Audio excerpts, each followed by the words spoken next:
Captain Midnight.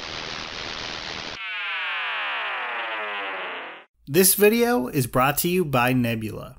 Okay, so originally I was going to cover Disney's new live-action Little Mermaid in the same way that I've covered these remakes of animated classics in the past, like my Peter Pan and Wendy video, or my Pinocchio video, or my Mulan video, or my Lion King video. I've made a lot of these. And at some point, when sitting down to write about it, I kind of realized I don't have anything to say about this movie that I haven't said about these remakes before. It loses a lot of the vibrancy of the original, with many strangely underlit scenes. Most of the new songs can't hold the candle to the old ones, and definitely aren't helped by being placed right alongside them. The film seems like it's struggling to find a reason to exist beyond being a brand extension. I've said all this stuff before, and honestly, it didn't feel that compelling to say it again. I guess as far as Disney remakes go, I thought this was a pretty mid-tier one, which is far from high praise, but I also don't think it's that interesting to really dig into at this point. So in this video, I decided to kind of go in a different direction. We know what the template for these things looks like at this point, but what happens when they run out? And make no mistake, they will eventually run out. There's only so many Little Mermaid and Lion King level animated classics in that old Disney vault. They have plenty more coming, from Lilo and Stitch to Snow White and more, but eventually they'll be at a point where their remake options are like Oliver and Company or Brother Bear. I mean, they're burning through their old catalog so fast that I'm half expecting them to crack open the like 70s live action stuff and announce a Apple Dumpling Gang remake on Disney+. I mean, really, why not? They've already remade Escape from Witch Mountain. Anyway, the plan for how Disney is looking to follow up these movies has become a little more clear in the last couple of years. Prequels and sequels to the live-action remakes. Starting with Mufasa, The Lion King, which is apparently coming out next year. I want to talk about that movie more, but first, I think it's worth rewinding things back to the 90s for a minute. That's when Disney Toons, a division of Walt Disney Animation originally created to make fairly low-budget animated shows, struck gold. Most heroes have only one sidekick. Come on. But not Aladdin. He's got him. He's got what? These guys.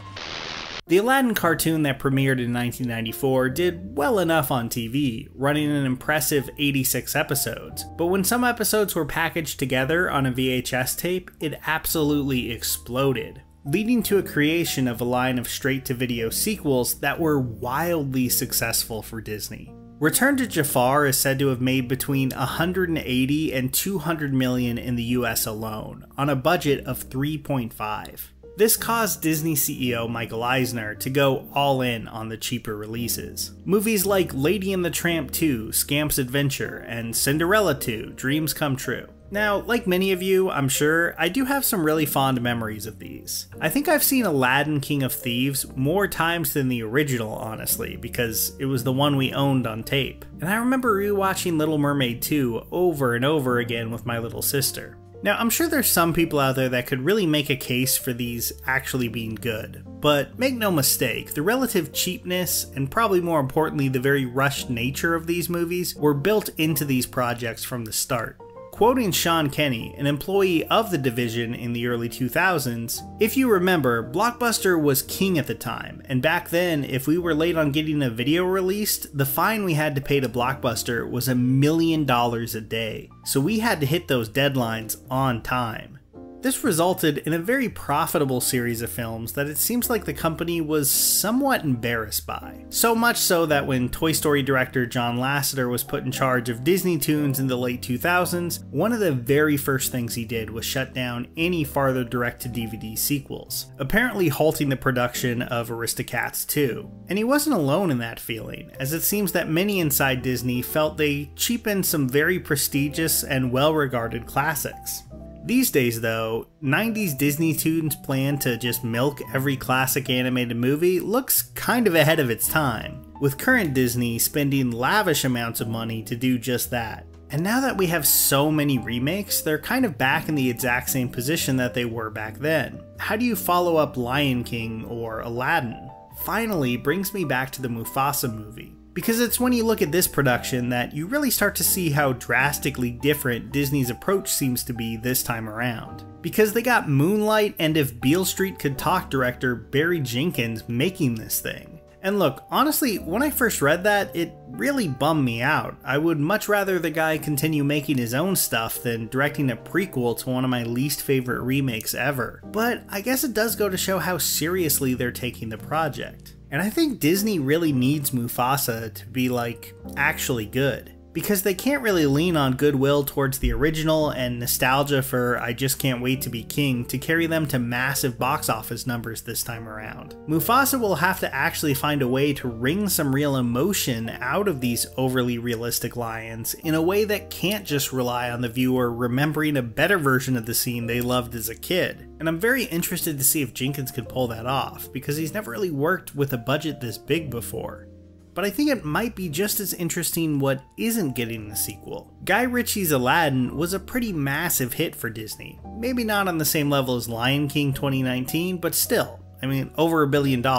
According to the actor who played Aladdin though, a sequel is, quote, very unlikely. A lot of people seem to think that's solely because of Will Smith's Oscar slap making Disney not want to work with him again, but the more optimistic part of me hopes that they're just not doing it because they don't have a compelling enough vision for a new film like Mufasa maybe has. And I'll admit, that's probably wishful thinking. Now, the Little Mermaid cast definitely seems up for a sequel, with star Halle Bailey even talking about her love of the direct-to-video Little Mermaid 2 in interviews. There's also been talk of Cruella 2 and Jungle Book 2, but doesn't seem like there's anything really firm on those yet. For now, outside of Mufasa, their focus definitely seems to be on the remakes. Like the bizarre live-action Moana or the apparently TikTok-inspired remake of Hercules. But as they run out of this stuff, I am really interested to see how they handle it, whether they can mount sequels and prequels that are better than the remakes, or if they'll fall even more flat on their face now that they don't have the source material to back them up.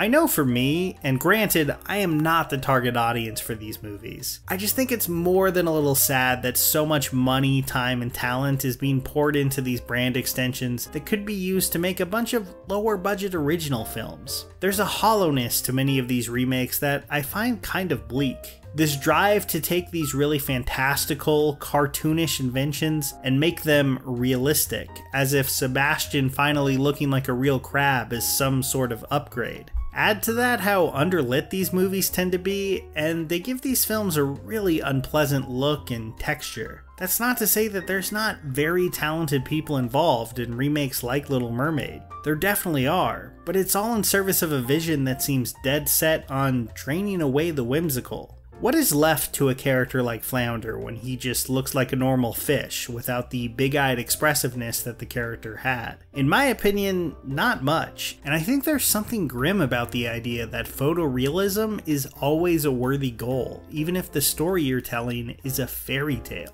Maybe Jenkins' Mufasa can break away from all that and establish a new direction for this strange series of remakes. I hope it does. But after sitting through so many of these, I think it's safe to say that it would have to be something really special to get me interested. When The Jungle Book came out in 2016, there was something so novel about seeing a Disney classic reinterpreted like this. Sure, there was stuff like the live-action 101 Dalmatians movies, but on a whole, this was pretty unusual. That's just not the case anymore. For better or worse, these movies now feel inevitable. And if we're stuck with them, I really hope someone does something bold and interesting with them at some point. Talking about how Disney plans to endlessly reuse the past is really interesting to me, but I think it's also important to celebrate originality.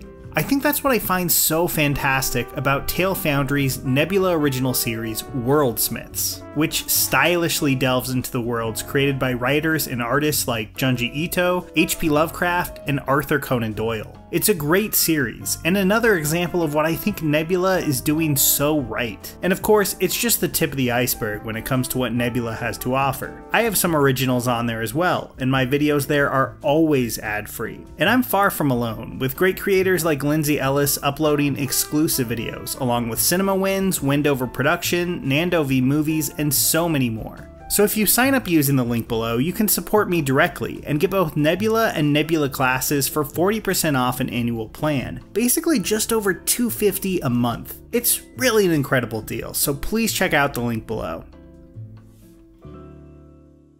Here's a special tip for the fellas and girls who have not already joined Captain Midnight's new 1940 Flight Patrol.